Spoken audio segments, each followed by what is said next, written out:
இந்த உலகத்திலே சிறந்த நல்லாசிரியர் வில்லாசிரியரை அவரிடத்திலே நான் பாடம் கற்க விரும்புகிறேன். சிறந்த வில்லாசிரியர் யார் என்று மகன் தந்தையிடத்திலே கேட்கிறார். அப்போ உலகத்திலே சிறந்த வில்லாசிரியர் துரோணாச்சாரியார். அப்படியானால் அவரிடத்திலே போய் நான் பாடம் கற்கின்றேன். மகனே, அவர் தலையை தள்ளுவதற்காகத்தான் உன்னை அக்னியிலே இருந்து பெற்றெடுத்தேன். அவர் உனக்கு எப்படி பாடம் சொல்லிக் கொடுப்பார்? அப்பா, கல்விக்கு பகை இல்லை, கல்விக்கு எதிரி யாரும் கிடையாது. ஆகையினாலே உயர்ந்தவன் தாழ்ந்தவன் என்று கல்வியிலே ஆசிரியர் ஆசான் விரோதி என்று எல்லாம் பார்க்க மாட்டார். ஆகையினாலே அவரிடத்திலே நான் பாடம் கற்க புறப்படுகிறேன் என்று இந்த பிள்ளை துரோணரை வந்து சந்திக்கின்றான். யாரு? அந்த பாஞ்சால மன்னன் திட்டத்தூங்கனாகப்பட்டவன். அப்பொழுதுதான் பார்க்கிறார், இந்த துரோணாச்சாரியார் காலில் விழுந்தானாம் திட்டத்தூய்மை. மகனே யார் என்று பார்த்தால் பாஞ்சாலம் பெற்ற பிள்ளை திட்டத்தூய்மன். ஓ, என் தலையை தள்ளுவதற்காக அகிலே இருந்து உன் தந்தையால் அந்த அற்புதமான யாக வேலையில் இருந்து பிறந்தவன் நீதானோ? எதற்காக வந்தாய்? பாடம் கற்றுக்கொள்ள வந்திருக்கிறேன். பாடம் சொல்லிக் கொடுக்க மாட்டேன் என்று சொல்ல முடியுமா? ஆகையினாலே துரோணாச்சாரியார் பாடம் சொல்லிக் கொடுத்து தொடங்குறார். கற்றுக் கொடுக்கிறதுக்கு சம்மதம் தெரிவித்தார். ஏன்? இவன் கையால தான் நம்ம மரணம்.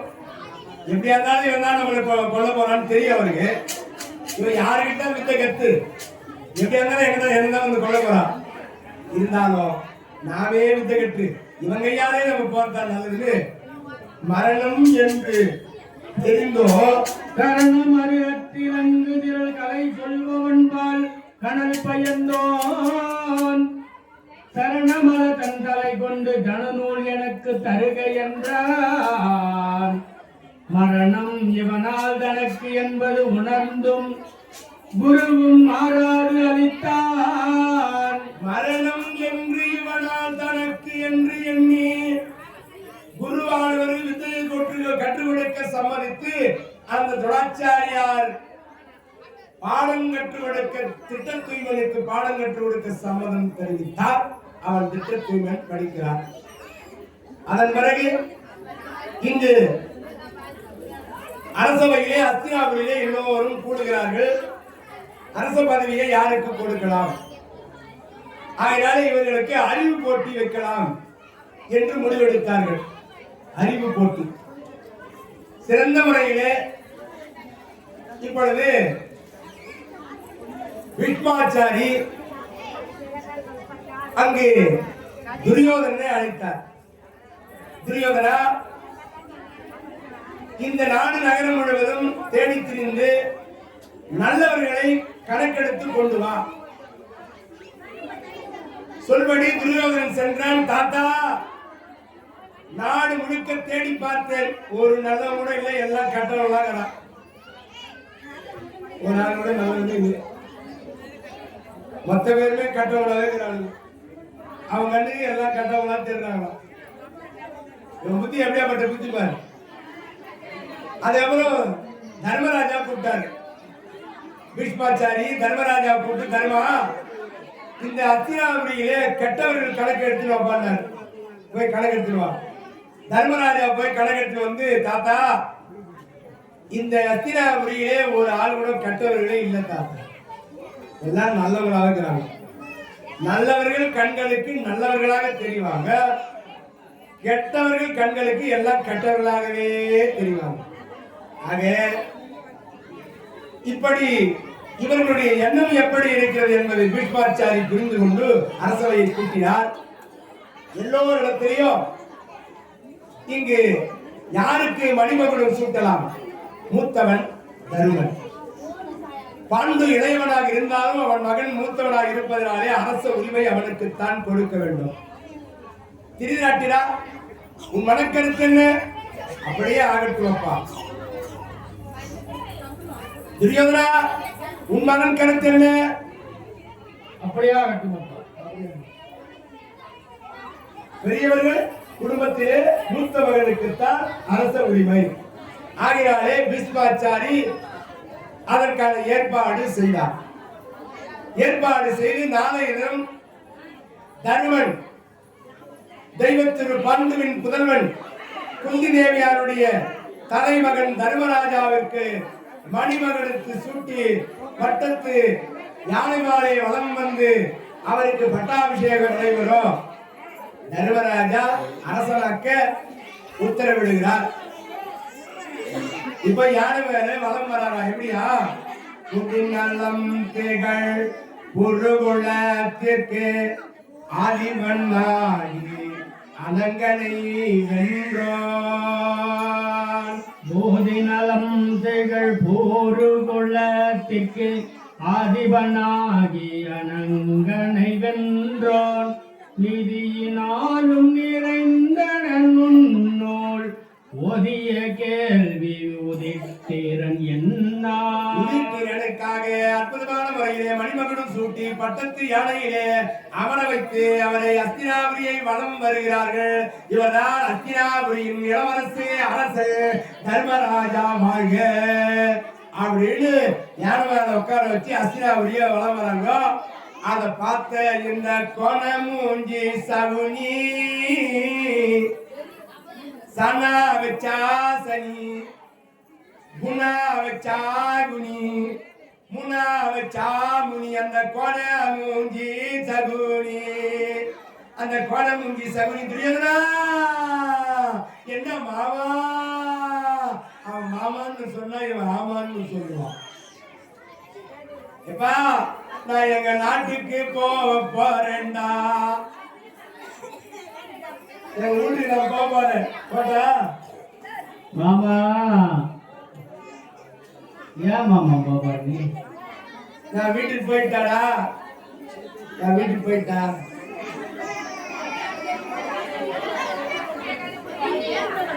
இவ்வளவுதான் கேக்குறேன், நான் வீட்டுக்கு போயிட்டா. நான் காந்தியம்மாவுக்கு போட்டான்னு கேக்குறேன். சாப்பாடு எங்க ஊருன்னு நினைச்சீங்களா?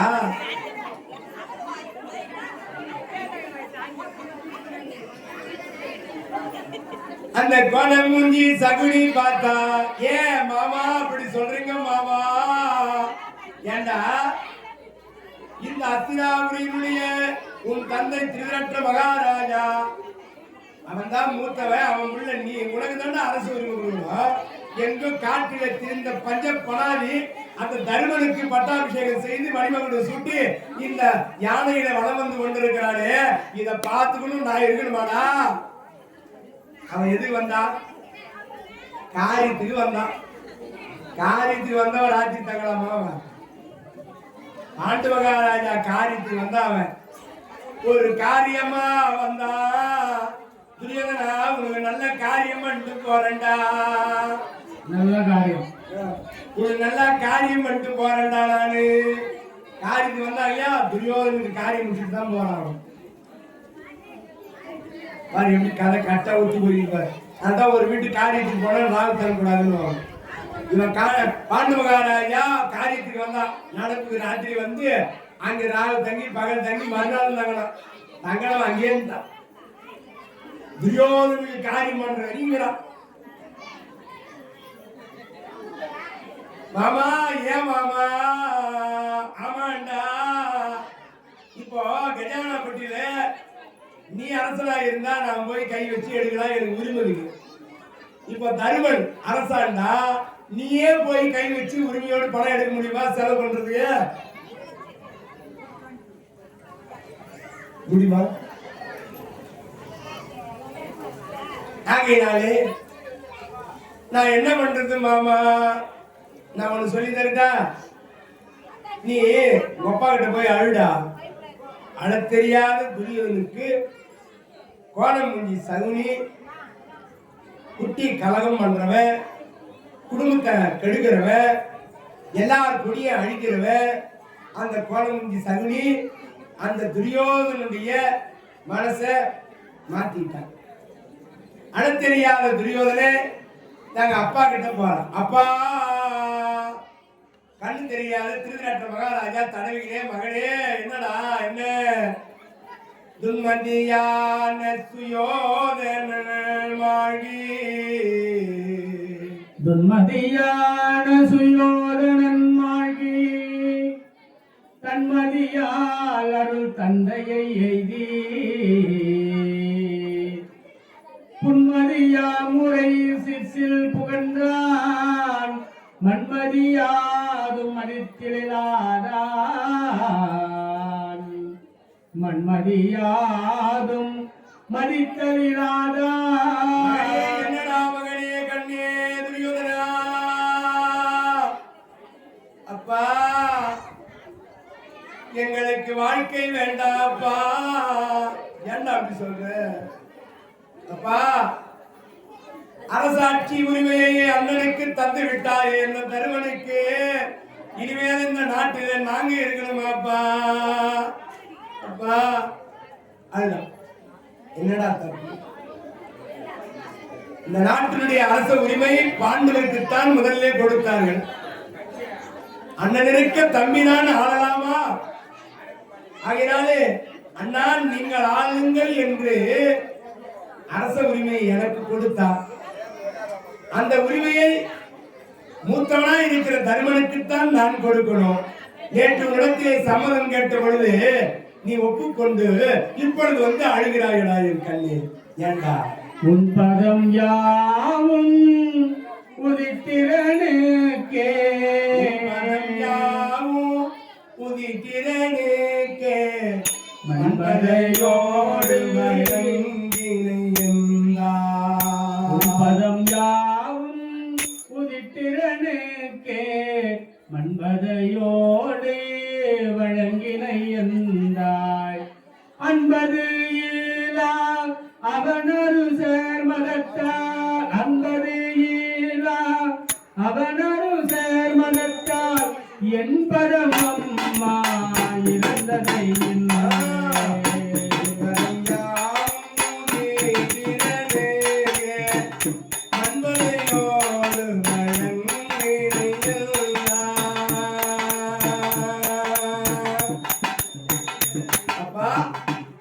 எண்ணமெல்லாம் உன் ஆசையெல்லாம் உன் உள்ளமெல்லாம் அந்த உன் தம்பி மகன் தர்மன் மீதுதான் இருக்கிறது. எங்க மேல உங்களுக்கு எந்த கவலையும் இல்லை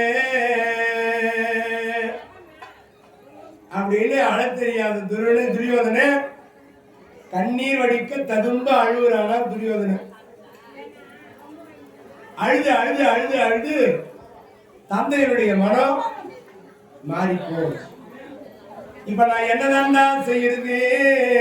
நான் என்னதான் செய்யறது? அப்பா, எங்களுக்கு வாழ விருப்பம் இல்லையப்பா. நீ தருமனுக்கு மணிமகனும் சுட்டியதனாலே தம்பிமார்களோடு போயினாலே ஏரியிலயோ குளத்திலயோ களத்திலயோ கடல்லையோ விழுந்து செத்து போறோம். நாங்க எங்கேயாவது செத்து போறோம். என்ன தெரியுங்க? நான் எங்கேயாவது செத்து போறேன்னா திரிக்கிறீங்க.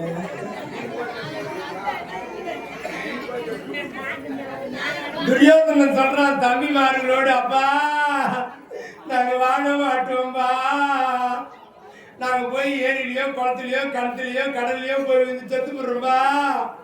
செத்து போறோம்னு சொன்னா எந்த அப்பனுக்கு மனசு வரும்? மகனே 100 பிள்ளைகளும் இப்படி பேசுறீங்களே துரியோதனா, துரியோதனா நான் என்னடா பண்றது? அப்பா நான் ஒரு யோசனை சொல்லட்டா? என்ன யோசனை? தருமனை அழைத்து, உன் தம்பி பாண்டு நல்ல கதி அடையல, அவர் மனசு சாந்தி அடையல, என் கணவன் வந்து சொன்னா காசியம்படி தீர்த்தத்துல அந்த பிதிர்கடன் செலுத்த அத்திய போய் கரைச்சாதான் அவனுக்கு நல்ல கதி அடையுமாம்பா. நீ தாயோடு காசிக்கு போகணும்னு சொன்னா உன் பேச்சு கேட்டு உன் தம்பி உங்க தம்பி மனைவியோடு போய் சேருவாங்கப்பா. மாமா ஒரு யோசனை சொன்னார். என்னடா யோசனை? அங்கு ஒரு மாளிகை கட்டி அவர்கள் குடிபோக செய்தி, அவங்க குடிவேறிய பிறகு யாருக்கும் தெரியாம தீ வைத்து கொளுத்திடலாம்பா. அவங்க செத்து விடுவாங்க, நமக்கு வேலை முடிடும்பா. பகை இல்லை, இதற்கு பங்கு போடுறதுக்கு ஆள் இல்லை. அத்தியா குடி விடுவோம். எனக்கும் என் தம்பிகளுக்கே அப்பா யாரா இந்த யோசனையை சொன்னதுன்னு கேட்டாரு. கண்ணு தெரியாது திருநாட்டு மகாராஜா. எங்க மாமா சகுனி தான் சொன்னாரு. யார் பேச்ச கேட்கறியோ கேட்கலையோ, மாமா பேச்ச கேட்டா தாண்டா நீ பழப்பேன்னாரு. எப்பவுமே சில பிள்ளைங்க மாமா பேச்சு தான் கேட்கும். மச்சான் என்ன மாமா 50 ரூபா குறையுதுடா, 50 ரூபா குறையுதா?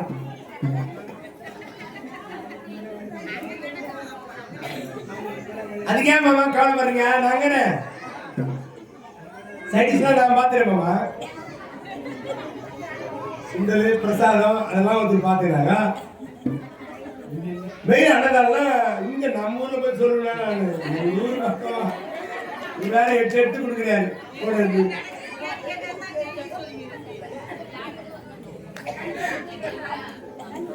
இப்பதான் எனக்கு மகிழ்ச்சியா இருக்குது பாரதி சொல்ல. 500 பேர் 1000 பேர் உட்கார்ந்தாதானே பாரதி சொல்றதுக்கு நமக்கு நல்லா இருக்கும்.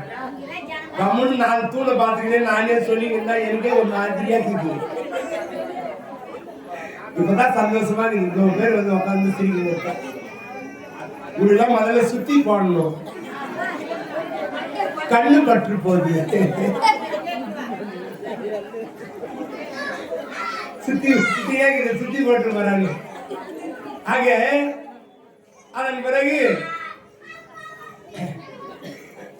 இந்த துரியோதனே துச்சாதனே சகுனி கர்ணன் அதற்கான திட்டம் திட்டாக இவங்களை அரக்கு மாளிகை என்று மாரணாவதம் என்று சொல்லும்படியான காசியம்பதியிலே அரக்கு மாளிகை கட்டி எளிதிலே தீப்பற்றக்கூடிய ஒரு மாளிகை கட்டி தங்க வைத்து கொளித்திடலாம் அப்படின்னு திட்டம் போட்டு அந்த கட்டுவதற்காக தலைமை மேஸ்திரி சபரியிடத்திலே ஆலோசனை செய்து மந்திரி புரோசனன் அந்த புரோசனனை ஏற்பாடு செய்கிறார்கள். ஏற்பாடு செய்து புரோசனர் மாளிகை கட்டிய பிறகு அந்த மாளிகைக்கு பாண்டவர்களை நீ அழைத்து சென்று அவர்களை தங்க வைத்து சமயம் பார்த்து நான் சொல்கிற தேதி பார்த்து அரக்கு மாளிகைக்கு தீ வைக்க வேண்டும். என்ன சம்மதமா? புரோசனன் முதல்ல மறுத்தான். அவர்கள் போய் அடிப்பதா என்ன ஆவது என் வாழ்க்கை? புரோசனா, இந்த அரக்கு மாளிகை நீ தீ வைத்து எரித்தால், இந்த அரக்கு மாளிகை நீ தீ வைத்து எரித்தால் உனக்கு ஒரு நாடு பங்கு. ஆஹா, ஒன்றுமே இல்லாத தேர்ப்பாகன் மகன் வளர்ந்த கர்ணனுக்கு அங்கதேசத்தை கொடுத்திருக்கிறார். பாண்டவர்களை அடித்தால் ஒரு நாடு பெறுவதாக துரியோதனன் சொல்லி இருக்கிறார். ஆஹா, ஒப்புக்கொண்டார். ஒரு நாட்டிற்காக இந்த பாண்டவர்களை எரித்து சாம்பலாததற்கு புரோசனன் ஒப்புக்கொண்டார். இப்ப திருநாட்ட மகாராஜா மறுநாள் காலை தன் மகனான தருமனை அழைக்கிறார். தருமா தருமா தருமா பெரியப்பான்னு வந்து காலில் விழுந்து தம்பிமார்களோடு விழுந்தான். அப்பா, நேற்று இரவு நான் ஒரு கனவு கண்டேன். என்ன பெரியப்பா? உன் அப்பன் என் தம்பி பாண்டு கனவுல வந்தான். அவன் நல்ல கதி அடையலையா? என்னப்பா சொல்ற? நீங்க எல்லோரும் காசிம்பதிக்கு வந்து அவனுடைய சாம்பல் அஸ்தியை கரைக்கணுமா? காட்டுல இருந்து எடுத்து வந்து அஸ்தியும் கேக்குது, எடுத்து போய் கட்டிட்டு வந்துருப்பா. அப்பதான் என் தம்பி மனசு குந்து போகும். உன் தாய் குந்தமாதேவியோட நீங்க 5 பேரும் கொஞ்ச நாள் காசியம்பதியில போய் தங்கும்பா. தர்மராஜா அதற்கும் சம்மதம் தெரிவித்தார். நேற்று அரசராக்கிறார்கள், இன்றே அரச பதவியில் இருந்து இறக்கி காட்டு அந்த காசியம்பதியில போய் தங்குடா. அதுக்கும் ஒத்துக்கிறாராம் தர்மராஜா. இதை பார்த்த விருதாழ்வாருக்கு மனம் கலங்குகிறதா. பாவிகளே, என்ன இது திட்டம் திட்டுகிறார்கள்? வாரணாவதம் என்ற இடத்திலே அரக்கு மாளிகை ஒன்று கட்டி இந்த பாண்டவர்களை தங்க வைத்து கொள்வதற்கு திட்டம் செய்திருக்கிறார்களே, அதோ அதோ அதோ என்று விதுரர் வந்து மனம் கலங்கி எப்படியாவது தர்மனிடத்திலே பீமனிடத்திலே சொல்லலாம் என்று சிந்திக்கிற பொழுது மறுநாள் காலை புறப்பட தயாராகின்றார்கள். தர்மராஜா தன் தாய் தம்பிமார்களோடு எல்லா பெரியவங்கிட்ட ஆசீர்வாதம் வாங்கி வராங்க. துரியோதனன் கூடவே போறாங்க. முதல்ல பீஷ்மாச்சாரி, அங்க பரிமளகந்தி, அங்க அம்பிகை அம்பாலிகை, எல்லா இடத்திலே ஆசீர்வாதம் வாங்கிட்டு புறப்பட தயாரா வராங்க. இப்போ இங்க என்ன நடக்குது? விதிராழ்வாரிடத்துல போய் ஆசீர்வாதம் வாங்குற நேரத்தில் துரியோதனன் பக்கத்துல போய் நின்னுறான். எங்க சொல்லிடுவாரோ சித்தப்பா அப்படின்னு. அப்போ விதிராழ்வாரை சொல்ல முடியல, பீமன் கிட்ட மட்டும் சொல்றாரா, பீமா காடு தீப்பற்றி எரிந்தால் எலிகள் தப்பித்துக் கொள்ளும். யாருக்கும் புரியல. பீம மட்டும் அவர் சொன்னதை அப்படியே உள்வாங்கி மூளையில போட்டுக்கலாம், உள்ள வாங்கிக்கிறார். எல்லார்கிட்டையும் சொல்லிட்டு எல்லார்கிட்டையும் ஆசீர்வாதம் வாங்கிட்டு புறப்படுகிறார்கள். பாண்டவர்கள் 5 பேரும் குந்தமாதேவியோடு காசியம்பதிக்கு. அந்த காசியம்பதியிலே அற்புதமான ஒரு அரக்கு மாளிகை 1000 பேரை கொண்டு கட்டி இருக்கிறான். கந்தகம், அங்கு மூங்கு, பெட்ரோல், இப்படி எல்லாரும் கலந்து எரிபொருட்களை கண்டு கற்பூகம், பெட்ரோல் இதெல்லாம் கலந்து இவன் பெரிய அரக்கு மாளிகை, அரக்கு மெழுகு, இப்படி பல பொருட்களை எளிதில் தீப்பற்றக்கூடிய பொருட்களை எல்லாம் ஒன்று சேர்த்து அதை அடுக்கி அரக்கு மாளிகை கட்டிட்டாம்பா. புரோசனை கூட அனுப்புறான். புரோசனா, எந்த விதத்திலும் பாண்டவர்கள் தப்பித்து விடக்கூடாது. ஒரு நாடு உனக்காக எழுதுகிறேன். அப்படி புறப்படுகின்றார்கள் காசியம்பதிக்கு. அப்பதான் இந்த அம்மா சத்தியவதி பரிமளகந்தியோ அம்பிகை அம்பாளியோ ஒரு மாமியாவும் மருமவும் நினைக்கிறாங்களாம், இனிமேல இந்த நாட்டிலே நீதி நிலைக்காது. நல்லவங்க எல்லாம் இப்ப நாட்டில இருந்து வெளியே போறாங்க, நீதி நிலைக்காது. மாமியாவும் மருமகளும் ஒத்துமையா அம்பிகை அம்பாளிகை இந்த பரிமளகந்தியான சத்தியவதி காட்டுக்கு பரப்புறாங்க. இனிமேல நம்ம நாட்டில் இருக்கக்கூடாது. காட்டிலே போய் 4 பக்கம் தீ வளர்த்து அக்னியிலே இவர்கள் புசிங்கி இறைவனை போய் சென்றடைந்தார்கள். ராதா ரமண கோவிந்தா. அக்னியில போய் 2 பேரும் விழுந்து இறந்து போறதுக்கு கூட மாமியா மருமோ அவ்வளவு ஒத்துமையா இருக்கிறாங்க. ஒரு மருமவ ஆபீஸுக்கு லேட்டா வந்தா, பக்கத்துல கதவு கேட்டா, ஏன்டி லேட்டு அப்படின்னு கேட்டா. அது அவ சொன்னா, என் மாமியாரு தோட்டத்துல இருக்கிற கட்டுல இருந்து செத்து விட்டாங்கடி, அதாண்டி லேட்டுன்னா. உடனே அவன் என்ன சொன்னா, எங்க தோட்டத்துல தான் கண்ணு இருக்குது, எனக்கும் தான் மாமியார் இருக்கிறாங்க. ஐயே, அவளா வந்து சாக மாட்டாங்கடியே. தோட்டத்து பக்கமா கணத்து ஓரமா போகும்போது நம்ம தாண்டி பிடிச்சி தள்ளி விடணும்.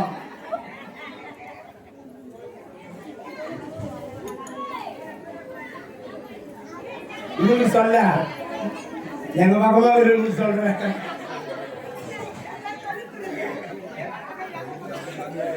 மாமியா மருமக சாகரத்துல ஒற்றுமையா இருந்து அந்த பரிமளகந்தி என்று சொல்ல முடியாத சத்தியவதி தாயோ அந்த அம்பிகை அம்பாளிய 2 பேருமே போய் காலகத்தில் 4 பக்கம் அந்த காடு எரிந்து சாம்பலாகி இறைவனை போய் அடைந்தார்கள். ஏன் இனிமேல் இந்த நாட்டிலே நல்லது நடக்காது அப்படின்னு அவர்கள் சென்றார்கள். இங்கு தர்மராஜா, பீமராஜா, அர்ஜுனராஜா, நகுல சகாதேவர்கள், குந்தி தேவி அம்மையார் இவங்க காசியம்பதிக்கு போறாங்க. கூட புரோசனன் செல்கிறான். எப்படி போறாங்களா? காசியில் வாழும் கருணையின் கடலே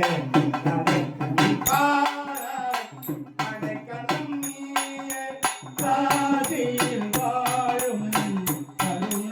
கடலே கடைக்கண் பாராய் அடைக்கலம் நீயே.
சத்தியம் நிலை பெற அஞ்சல் என அபயம் அருள் தேவா. காதியில் வாழும் கருணை கடலே அடைக்கண் பாராய் அடைக்கலம் நீயே. காதியில் வாழும் கருணை கடலே கருணை கடலே. காசியம்பதியே அற்புதமான முறையிலே வாரணாவதம் அரணாதிபர் ஆறும் புகழ்வதே நரணாதியரே நன்னும் புகழ்வதே துவரணாததி துளங்கு புல்கோபுரோ வாரணாவத மாநகர் அங்கனே ஆரணாதிபர் ஆறும் புகழ்வது நாரணாதிய நன்னும் சிறப்பது.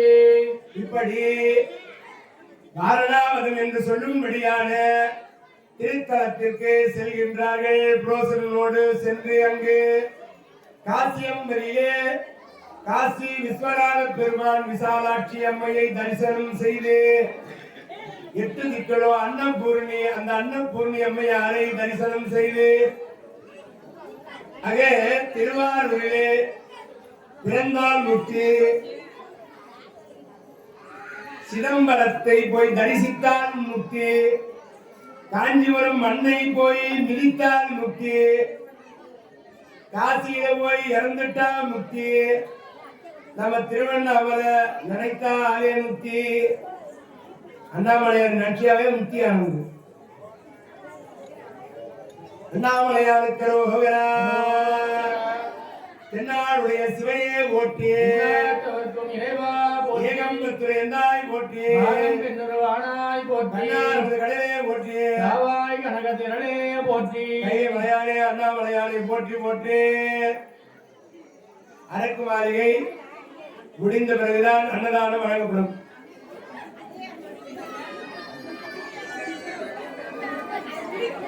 ஆகவே இங்கு காசியம்மனிலே பெருமாளை வணங்கி வாழலாம் என்று சொல்லும்படியான அரக்கு மாளிகையிலே போய் சொல்லும்போது அரக்கு மாளிகையிலே போய் தங்குகிறார்கள். அரக்கு மாளிகை தங்குகிற பொழுது அடிக்கடி அரக்கு மாளிகை, அந்த அரக்கு மாளிகையிலே தங்க போறாங்க. இப்போ எல்லா சிலைகளும் குமார மக்கள் வாங்க சிலைகள்லாம் கொண்டு போய் அரக்கு மாளிகையில் வைக்கணும்.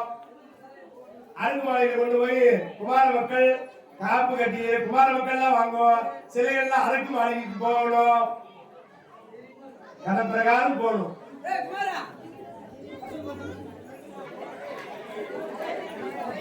ஆக அரக்கு மாளிகையில அடிக்கடி இந்த புரோசனை கும்பிடு போட்டுக்கிட்டே இருக்கிறான். தர்மராஜா வணக்கம், வீரராஜா வணக்கம்.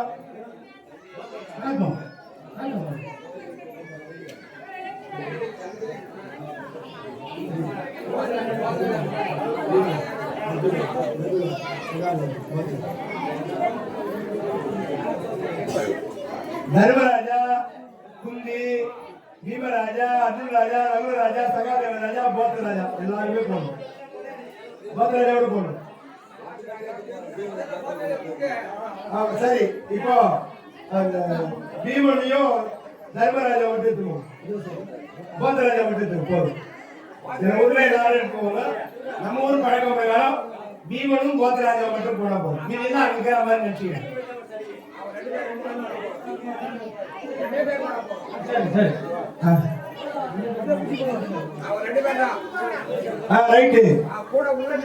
போத்தராஜாவும் பீமராஜாவும் மட்டும் அரக்கு மாளிகை உள்ளே இருப்பாங்க. கூட அங்கே குந்தமாதேவி, தர்மரு, பீமரு, அர்ஜுனரு, ரகுலரு, சகாதேவரு எல்லாரும் இருக்கிறாங்க. அப்படியே நாம கற்பனை பண்ணிக்கிறோம். ஆக இருங்க நிகழ்ச்சியில சொல்லு பார்த்தா அங்க போனோம். அம்போன்னு என்ன விட்டு பாருங்க, கதை சொல்லிக்கிறேன். இருங்க கதை முடியணும். சொன்ன விட்டா தானே. அங்கே அடிக்கடி கும்பிடு போடுறாங்க. அந்த புரோசனை அடிக்கடி கும்பிடு போடுறாங்கன்னா நம்ப கூடாது. இப்போ வீமனுக்கு சந்தேகம் வருது. அந்த மாளிகை பார்த்தா மெழுகு ஒழுகுது. என்னடா இது, அரக்கு, மெழுகு, கந்தகம், கற்பூரம், பெட்ரோல் எல்லாம் கலந்து தக தக தகன்னு மின்னுது. கொஞ்ச நாள் தங்கி இருப்பதற்கு இவ்வளவு செலவு பண்ணி கோடான கோடி செலவு பண்ணி நமக்கு மாளிகை கட்டிக்கிறானே அப்படின்னு பீமனுக்கு சந்தேகம் வருது. மெழுகினால் நமக்கு அலையும் வகுத்தும் விலகைய ஒழுகுகின்றதும் ஒழுக்கமும் வஞ்சனை ஒழுக்கே எழுகடல் படை யாவையும் இவன் வழியெனவே தொழுத கையுளும் படையுட சூழ்ச்சியும் பெரிதால். இருங்க, அவசரப்படாதீங்க. கதை வரும்போது தான் அரக்கு மாளிகை எரிப்பாங்க. ஆக என்ன நடக்கிறதா இங்க, அந்த பீம எல்லாருக்கிட்டே தன்னுடைய அண்ணன் சகோதரர்கிட்ட தாய் எடுத்து யார் என்ன கொடுத்தாலும் வாங்கி அப்படியே சாப்பிடாதீங்க. காட்டில் இருக்கிற விலங்குகள் கொடுத்து பதில் சாப்பிடுங்க, எச்சரிக்கிறேன். அங்க இருக்கிற பிராணிகளுக்கு கொடுத்து சாப்பிடுவோம். இதெல்லாம் சூழ்ச்சி செஞ்சிருப்பான் பெரியவர்கள். அதன் பிரகாரம் ஒரு நாள் அந்த தலைமை ஸ்தபதி வந்து பீமனை வணங்கினார். பீமன் வணங்குகிற பொழுது என்னவென்று கேட்டால், இந்த மண்டபத்திலே 8 தூண்களுடைய மண்டபம், 8 தூண்கள் வைத்திருக்கு. மத்தியிலே ஒரு பிம்பம், அந்த கம்பத்திலே பகவானுடைய உருவம் பதித்த ஒரு பொம்மையை வைத்திருக்கு. இந்த பட்டனை தட்டினால், இந்த தூணை எட்டி வதைத்தால் இடும்பாவனம் வரைக்கும் சுரங்க பாதை வைத்திருக்கிறேன் என்று அந்த தலைமை சபதி சொன்னார். மகிழ்ச்சி அடைந்த வீமன் அவருக்கு தங்க பொற்காசுகளை கொடுத்து அனுப்பினார்.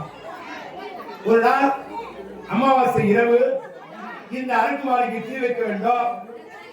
துரியோதனன் பார்த்தா, மாமா மாமா, என்னடா மருகா, ஒரு வேளை இந்த வீமன் நாம் அரக்கு மாளிகைக்கு தீ வைக்கிற நேரத்துல எல்லாரும் தூக்கி ஓடிட்டா என்ன பண்றது மாமா?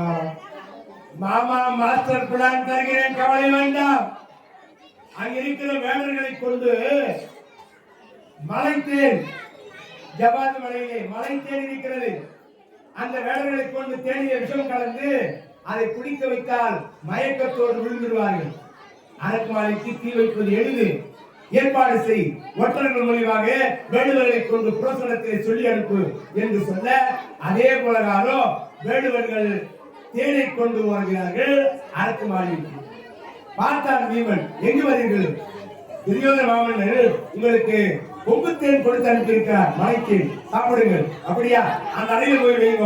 5 வேடர்கள் வேடு வச்சு அவர் தாய் 6 பேருமா போய் தேன் அந்த அறையில் வைக்கும் போது அவர் என்ன பண்ணார்? வீமன் அந்த அரண்மனை கதவை அவர் உள்ள தள்ளி போட்டார்.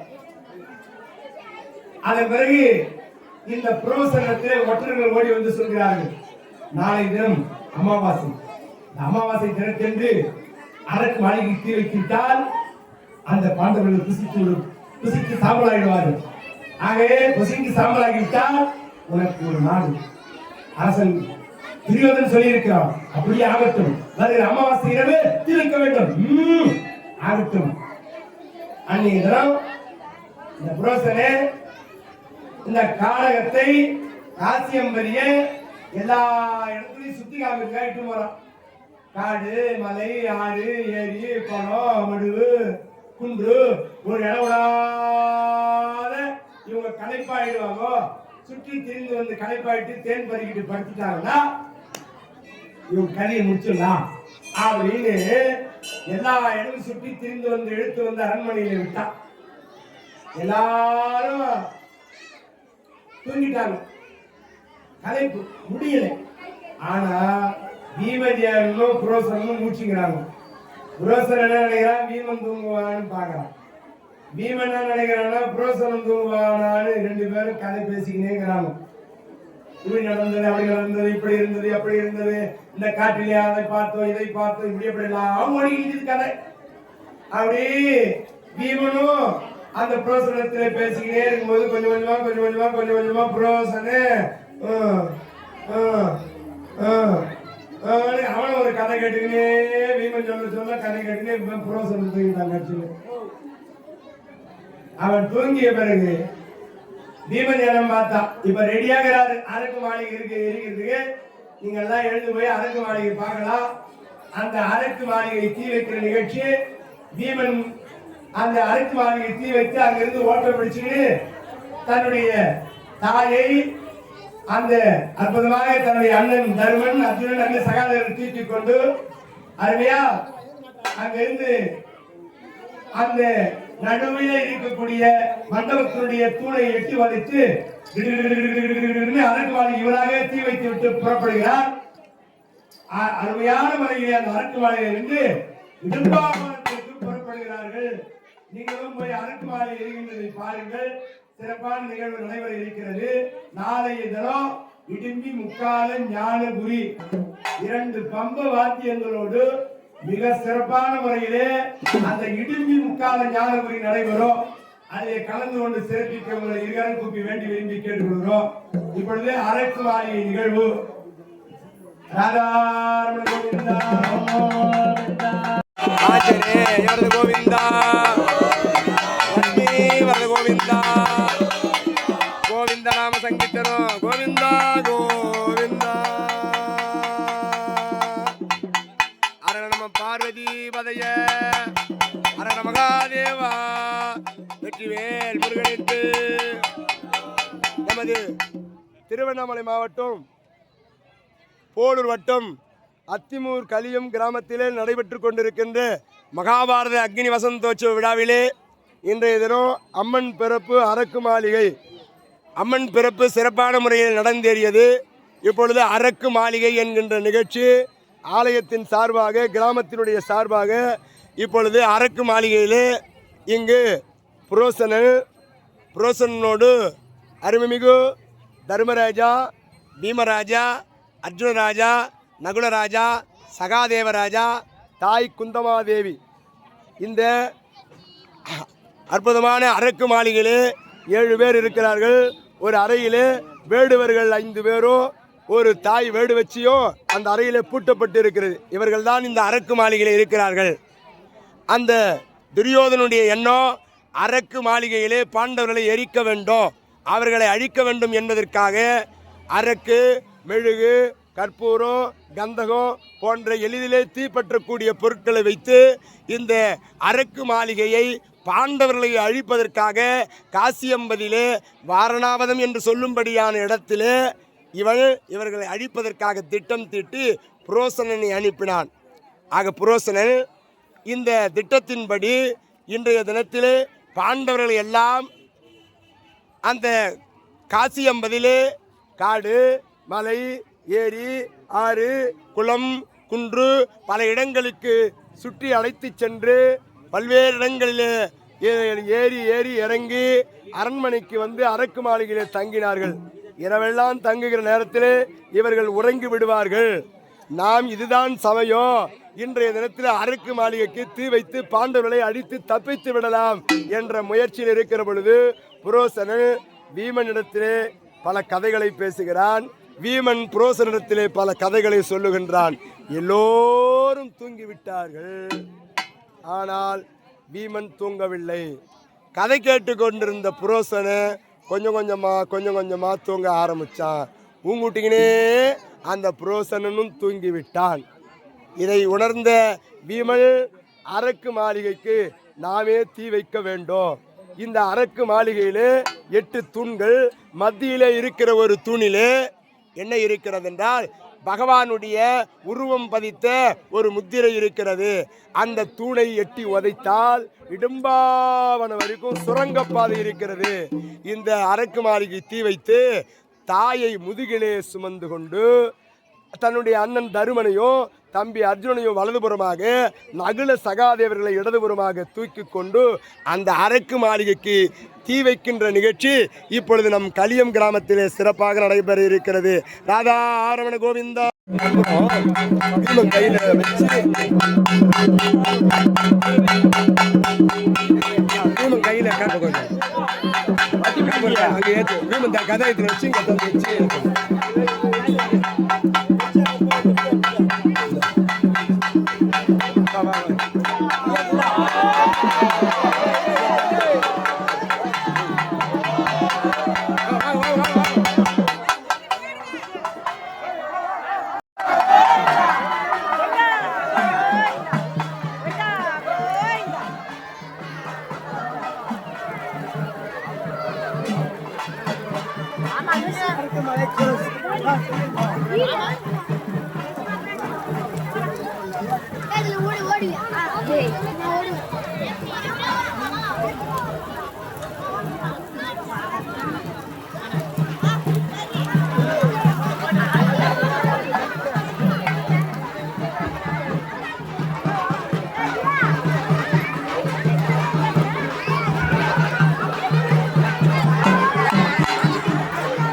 தியாயாமி ஆவாய்யாமி தாராவலும் சந்திராவலும் திக்பலம் தெய்வபலம் கூடிய சுபதினம் நன்னாள் பொன்னாள் இந்நாள் பங்குனி மாதம் 7ஆம் நாள் சிறப்புடைய மார்ச் மாதம் 21ஆம் நாள் சனிக்கிழமை மங்களகரமான விசுவாவசு வருடம் பங்குனி மாதம் சனிக்கிழமை இந்நன்னாளிலே இங்கு அற்புதமான முறையிலே திரௌபதி அம்மன் திருவதாரம் செய்ய வேண்டி நீர், நிலம், காற்று, ஆகாயம், நெருப்பு, அக்னி சாட்சியாக, பூமாதேவி சாட்சியாக, ஆகாயம் சாட்சியாக, குலதெய்வம் சாட்சியாக இந்த யாக வேள்வியை தொடங்குகின்றோம். ராதாரமண கோவிந்தா ஆஞ்சநேயவர்த கோவிந்தா கோவிந்த நாம சங்கீர்த்தனோ கோவிந்தா ஓம் இந்திர பகவானாய ஸ்வாக ஜயாமி அவஜ்யாமி ஓம் அக்னி பகவானாய ஸ்வாக ஜயாமி அவஜ்யாமி ஜயாமி அவஜ்யாமி எல்லாம் கையை தூங்க திருச்செந்தூர் முருகன் பெருமாள் ஏழுமையில் ஏறி விளையாடும் முகம் ஒன்று ஈஸ்வருடன் ஞான மொழி பேசும் முகம் ஒன்று குருமடியார்கள் வேதித்த முகம் ஒன்று குன்றுருவ வேல் வாங்கி லிங்க முகம் ஒன்று மாறுபட சூரனை வதித்த முகம் ஒன்று வள்ளியை மனம் புணர் வந்த முகம் ஒன்று ஆறு முகளான ஒரு நிகழ்வு வேண்டும் வேல்முருகனுக்கு வேல்முருகனுக்கு அந்த வேல்முருகனுக்கு அந்த வேல்முருகனுக்கு ஓம் அருவாய் உருவாய் ஆனாய் போற்றி ஓம் திருவளர்மறையின் செம்பொருள் போற்றி ஓம் ஆறுமுகத்தம் அரசே போற்றி ஓம் ஆறுவல் சூழலை வைத்தாய் போற்றி ஓம் இருள்கரு தின்மருள் எய்தாய் போற்றி ஓம் உருள் பூங்கடம்படி உரையோய் போற்றி மலரோய் போற்றி ஓம் முருகா தங்கும் உறவோய் போற்றி போற்றி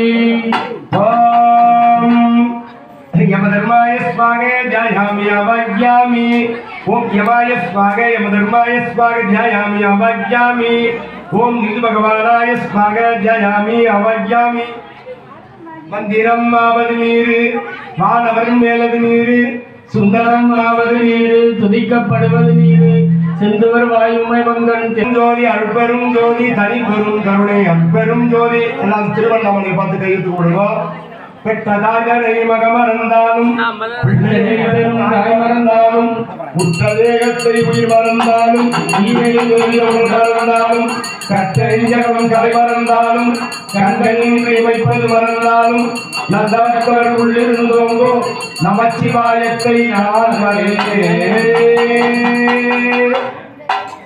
அற்பெரும் ஜோதி அற்பெரும் ஜோதி தனிப்பெரும் கருணை அற்பெரும் ஜோதி பின்னாகி நின்றாய் போற்றி நீலாமையால் என்னை கொண்டாய் போற்றி கூட்டாகி உள்ளே ஒளித்தாய் போற்றி கோபாத சப்தத்து ஒளியே போற்றி ஆற்றாகி அங்கே அமர்ந்தாய் போற்றி ஆரங்க நால்வேதம் ஆனாய் போற்றி காற்றாகி இங்கும் கலந்தாய் போற்றி கைலை மலையானே போற்றி போற்றி ஓம் வர்ண பகவானாய ஸ்வாக த்யாயாமி அவஜ்யாமி ஓம் வர்ணாய ஸ்வாக த்யாயாமி அவஜ்யாமி ஓம் வாயு பகவானாய ஸ்வாக த்யாயாமி அவஜ்யாமி ஓம் வாயு பகவானாய ஸ்வாக த்யாயாமி அவஜ்யாமி ஓம் வாயுவாய ஸ்வாக த்யாயாமி அவஜ்யாமி அஞ்சிலே ஒன்று பெற்றான் அஞ்சிலே ஒன்று காவி அஞ்சிலே ஒன்றாக ஆரியர்காக ஏகி அஞ்சிலே ஒன்றை வைத்தான் அவன் நம்மை அழைத்து காப்பான் ராதாரமண கோவிந்தா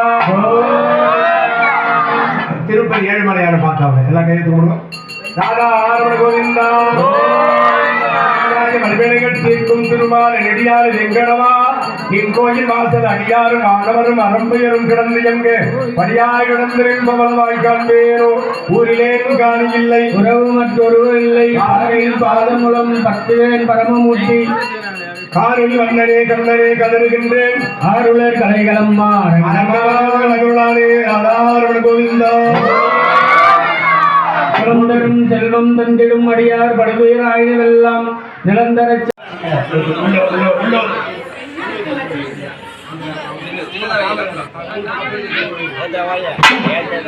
அந்த அமிர்தத்தின் மகிழ்ச்சியாலே அகில உலக ஜெகன்மாதா உலகத்தை தாங்கக்கூடிய தெய்வமாக இது தடி சின்ன வைக்கணும் இதுல ஒரு கல்பர் வைங்க எல்லாமே சின்ன வச்சிருக்காங்க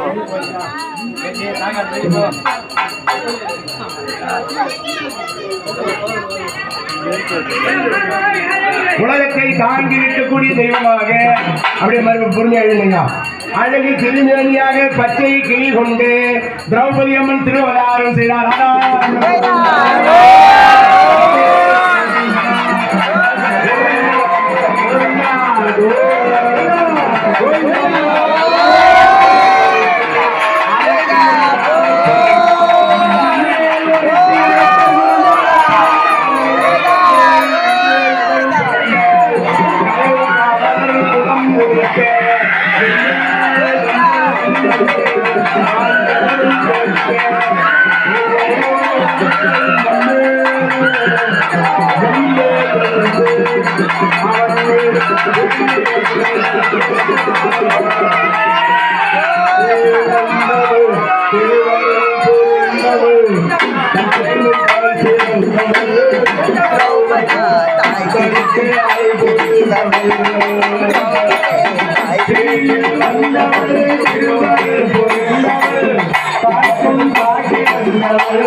Pakai aja udah sih.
Govind கோவிந்தமே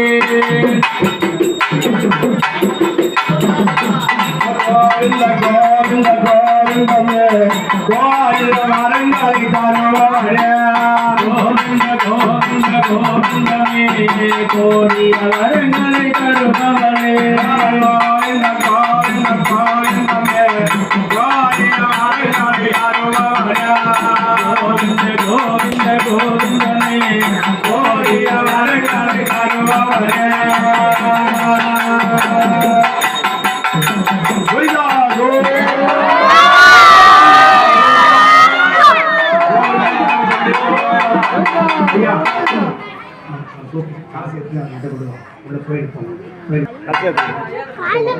Parvati Govinda தாயுங்கள் கண்மலரில் தன்னருளை பொழிய தாயுங்கள் கண்மலரில் தன்னருளை பொழிய தனிகளின் பாவமெல்லாம்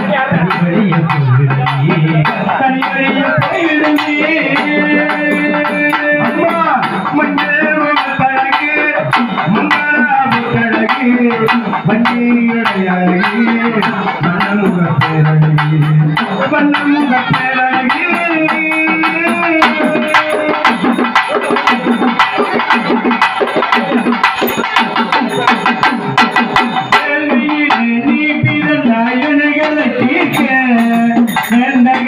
நீ மணந்தால்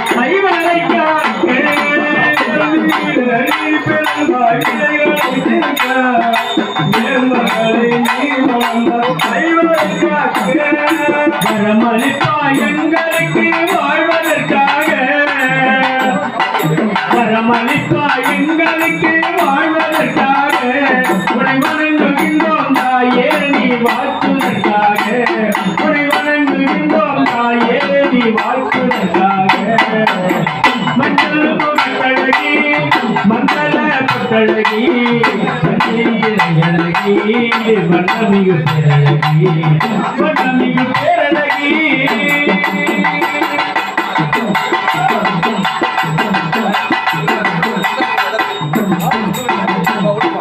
கௌரவர்கள் சபைதனிலே கார்குள்ள விரித்தார் பெண்ணும் கனலிலே நீரலை அடித்தார்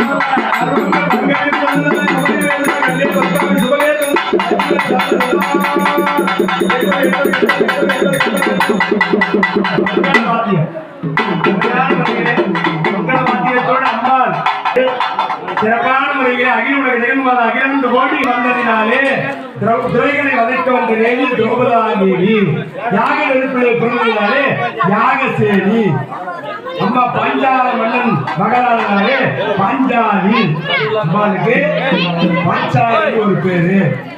அப்படி யாக தேவிக்கு இப்ப படையில் வைத்து தாராட்டு பாட போறாங்க சிறப்பான முறையில.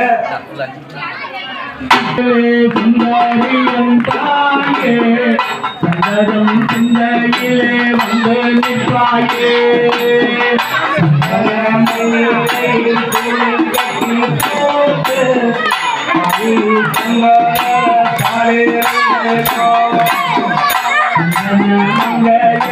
சுந்தரியன் சந்ததம் சிந்தையிலே வந்து நிற்பாயே உங்களின் அடியவர்க்கு விட்ட துணையே மாதவன் சோதரியே மாதவபதையே இந்த உலகை அழந்த மாயனுக்கு உற்ற தங்கை நீ அம்மா மாயனுக்கு உற்ற தங்கை நீ அம்மா நம்பும் அடியவர்க்கு என்ன ஒரு தாயம்மா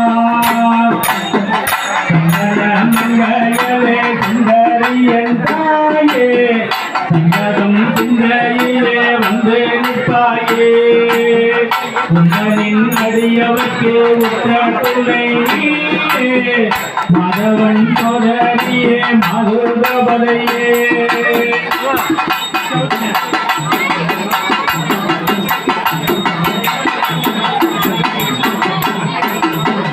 மஞ்சள் ஆடையில தாயே உன்னை பார்க்கையில அம்மா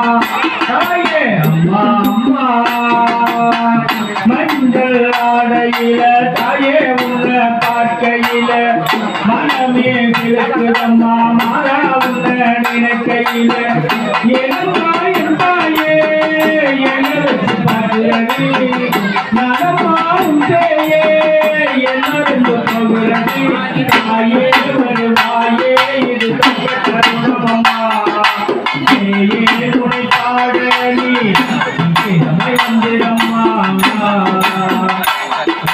தாயே வருவாயே இது தருணமம்மா தேயே துணை பாட நீ ரமயந்திரம்மா சந்தனே சுந்தரிய தாயே சந்தனம் சிந்தையிலே உயர்வாயே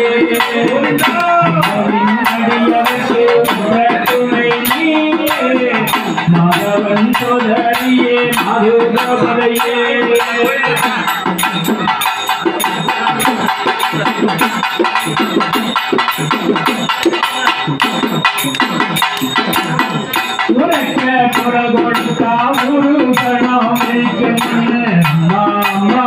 பஞ்சாலி அம்மா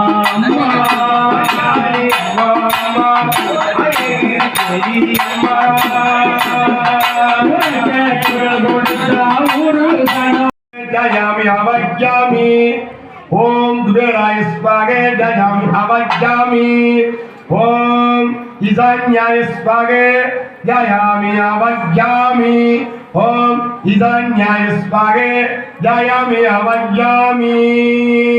காஞ்சிபுரத்தை பார்த்து கையெழுத்துக்கணும்.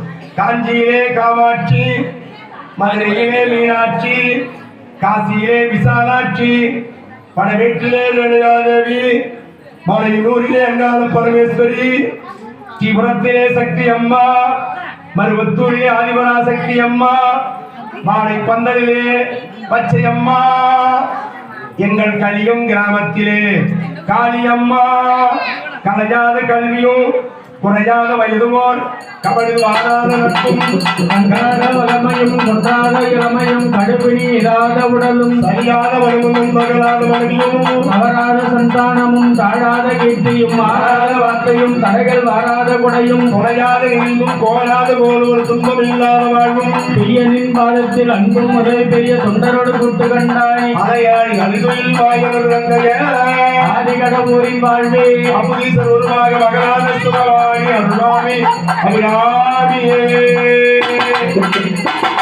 ஓம் சக்தி, ஆதிசக்தி, அனந்த சக்தி, ஜோதி சக்தி, சந்தான சக்தி, தைரிய சக்தி, அஷ்டசக்தி, இந்த யாகவேலிலே துணையிருந்து பிரம்மதாதேவி எழுந்தருளே அறிவுருவாய் நம பார்வதி பதையே மகாதேவா ராதாரமண கோவிந்தா பஞ்சநேந்திர கோவிந்தா கோவிந்த நாம சங்கீர்த்தனம் கோவிந்தா கோவிந்தா. இப்படி யாசன் உபன்யாசன் என்று சொல்லும்படியான முனிவர்கள் முறைப்படி யாகவேள்வி தொடங்கி மந்திரம் ஓதே யாகவேள்வியிலே இருந்து ஒரு தேவதை வந்து ஒரு கலசத்திலே அமிர்தத்தை கொடுத்தார். அந்த யாசன் உபன்யாசனோ அந்த அமிர்த கலசத்தை வாங்கி இந்த அமிர்த கலசத்தில் இருக்கிற அமிர்தத்தை உண்டால் உங்கள் மனைவி குழந்தையை பெறுவார்கள் என்று அந்த யாசன் உபன்யாசன் முனிவர்கள் சொல்ல பருவ அந்த பஞ்சால மன்னன் துருபதேய மன்னன் அந்த கலசத்தை கொண்டு போய் தன் மனைவியிடத்திலே கொடுக்கிற பொழுது அவள் திண்டாளாக இருக்கின்றாள். அந்த அமிர்தத்தை குடிப்பதற்கான வாய்ப்பு இல்லை. அந்த அம்மா வீட்டு தூரம் ஆகிட்டாங்க. கண்ணீர் வடிக்கின்றார். பஞ்சால மன்னனுக்கு ஒன்றும் புரியவில்லை. கலைக்கோட்டு முனிவர்களுக்கு கொண்டு வந்து இந்த அமிர்தத்தை குடிப்பதற்கு நாங்கள் பாக்கியம் செய்யவில்லை, என் மனைவி அதற்கான தகுதியை பெறவில்லை. இவரது கோவிந்தா கோவிந்தா.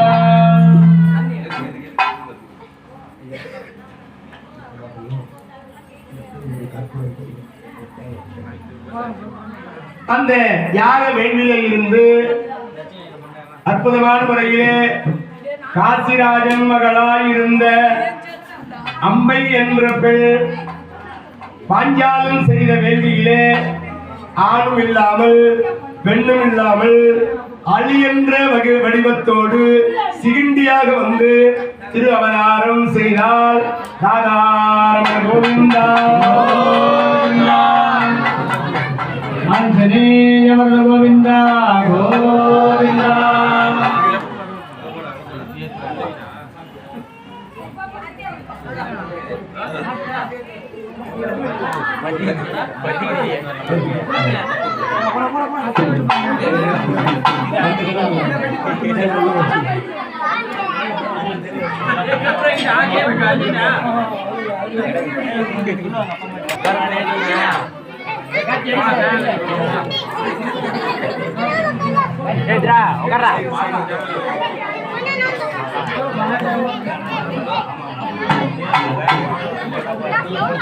ராதாரமண கோவிந்தா.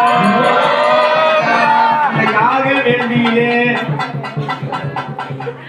அற்புதமான முறையிலே அம்பை என்றவள் போன பிறவியிலே பீஷ்மாச்சாரியாரை பழிவாங்க வேண்டும் என்பதற்காக பாஞ்சாலம் செய் வேள்வியிலே நான் அவதாரம் செய்ய வேண்டும் என்று அவள் 12 ஆண்டு காலம் தவம் இருந்து பெருமானுடைய திருவள்ளாலே அந்த யாக வேள்வியிலே வந்து ஆணும் இல்லாமல் பெண்ணும் இல்லாமல் சிகிண்டியாக வந்து அடி என்ற வடிவத்தை பெற்று இந்த அம்பை என்பவள் அக்னி வேள்வியிலே வந்து திருவதாரம் செய்தார்.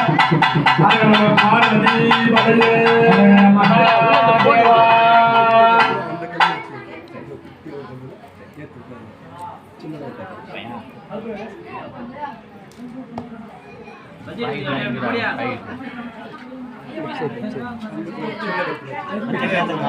சிரிப்பு வந்து ஆடுகிறே, நான் சிரிப்பு வந்து சிரிக்கிறேன்.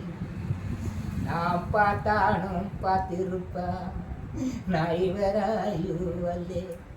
நான் சிரிக்கிறேன் சிரிப்பு, நான் சிரிக்கிறேன் சிரிக்கிறேன் சிரிப்பு வல்லே, நான் இவராயுவல்லே. சூப்பரா இருக்கும் பாட்டு பண்ணி. சிரிக்கிறேன் சிரிப்பு வல்லே, நைகிறே நான் சிரிக்கிறேன் சிரிப்பு வல்லே, நைகிறே நான் சிரிக்கிறேன் சிரிப்பு வல்லே, நைகிறே சிரிக்கும் பச்சை கிளி ஓடி வந்த மேடையிலே ஆட்டமாடுதே. நான் சிரிக்கிறேன் சிரிப்பு வல்லே, நைகிறே போதுமா? சுந்தரமாவது நீரு, துதிக்கப்படுவது நீரு, செந்தூர் வாயுமை வங்கன் திருநீராவன் தீரு. அருட்பெரும் ஜோதி அருட்பெரும் ஜோதி தனிப்பெரும் கருணை அருட்பெரும் ஜோதி. எல்லாம் திருவண்ணாமலையை பார்த்து கையெழுத்து கொடுக்கிறோம். பெற்றதாய் தனை மகமறந்தாலும் பிள்ளை பெரும் மறந்தாலும் உற்ற தேகத்தை உயிர் மறந்தாலும் மறந்தாலும் கற்றறிஞரும் கலை மறந்தாலும் கண்களின் இமைப்பது மறந்தாலும் நல்லவர்கள் உள்ளிருந்தோங்கோ நமச்சிவாயத்தை நான்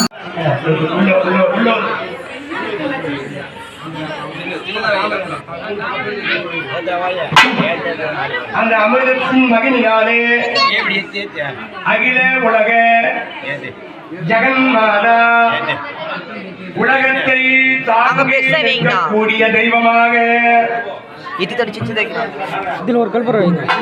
எல்லாமே சின்ன வச்சுட்டாங்க.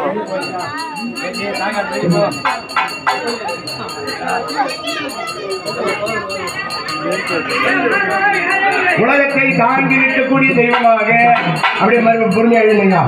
அழகு திருமேனியாக பச்சை கிளி கொண்டு திரௌபதி அம்மன் திருவதாரம் செய்தார்.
Papi agak jauh sih.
பஞ்ச பாண்டவரின் உயர்ந்தவள்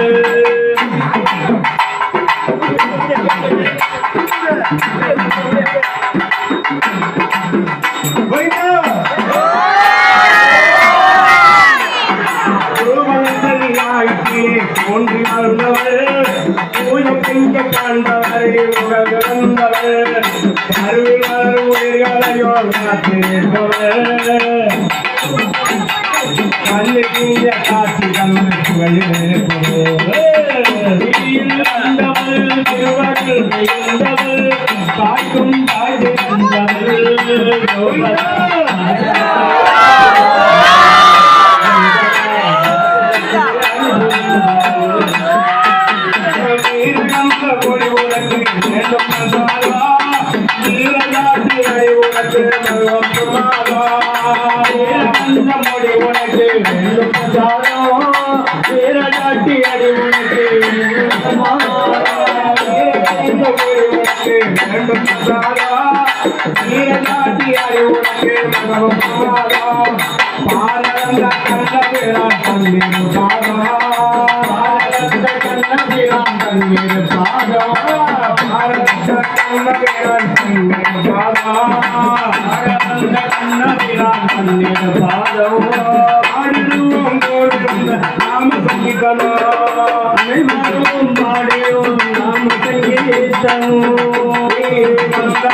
Govinda, Govinda, Govinda,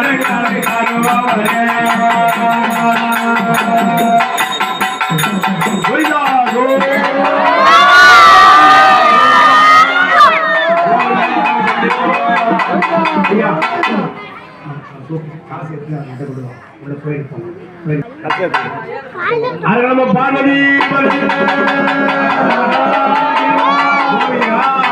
கோவிந்தா